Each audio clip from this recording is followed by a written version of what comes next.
Good evening. I'd like to welcome you to the Garden Tomb as I sit here in the entrance to the prayer garden. I want to talk a little bit this evening about the vision for being a house of prayer or a garden of prayer. Over the last few years, few decades, there's been a movement worldwide where the people of God have been sensing that call to prayer. We live at a time when we need God's miraculous divine intervention all across the globe. And the issue of prayer is central to the ministry of the Garden Tomb.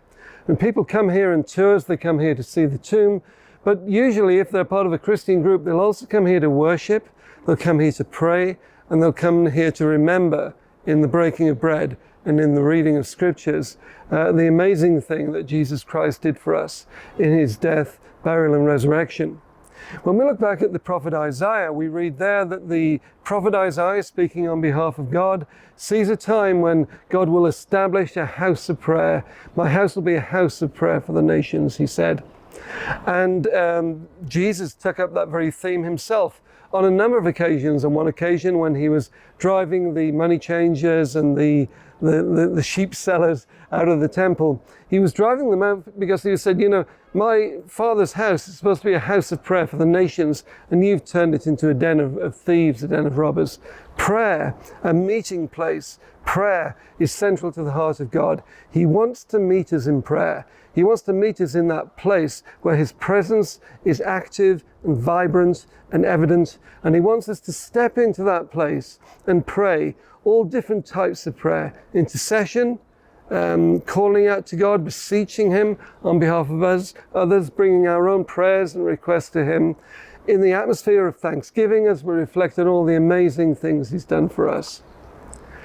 Like many of you listening to this, you will have stories of your own about prayer, moments when God has broken in and changed your situation, changed your life, or changed the life of those you love, because someone somewhere spent time in intercession. We're developing the garden, not as a new thing, it's always been a place of prayer, but at this time we're particularly calling out to God and saying, teach us how to pray. Teach us how to create an atmosphere of prayer, so that when people come here, whether they know God or not, whether they've walked with God for a lifetime or not, they enter into that place where they sense the presence of God, and in worship and prayer open their lives to him. I'm reminded of one instance. I was up in the Galilee, it's Capernaum, and I was just on my own, sitting outside the church in the ancient town of Capernaum. And as I was sitting there, I noticed a Franciscan brother. He just walked out onto the plaza there in front of the church. He found a bench and he sat down. Probably just wanted a break, wanted some peace and quiet. And as he sat there in quiet contemplation, a couple of people came up to him and they must have asked him, would he pray for them? And so he stood up and he laid hands and I would guess said a simple prayer of blessing for one and then for the other. And I was watching him and noticed how much attention he gave to each one. When he was praying, they had his full attention as he blessed them in the name of the Lord. By the time he'd finished for them, there was 4 or 5 more people lining up and wanting prayer. And he just every time patiently giving each individual his full attention, he prayed a blessing on them. And by the time he'd finished with that 4, there was about 15 people lining up wanting prayer. And I sat and watched for a while, and eventually I moved on. And when I moved on, that queue was getting longer and longer and longer as he devoted himself to praying for these people he didn't know, probably people he'd never met, probably people he would never meet again. And yet his heart was committed to praying for them, blessing them in the name of the Lord. And God spoke to me quite powerfully and challenged me, would you give people your attention like that? Would you pray for people you didn't know? Because that is the calling of the church.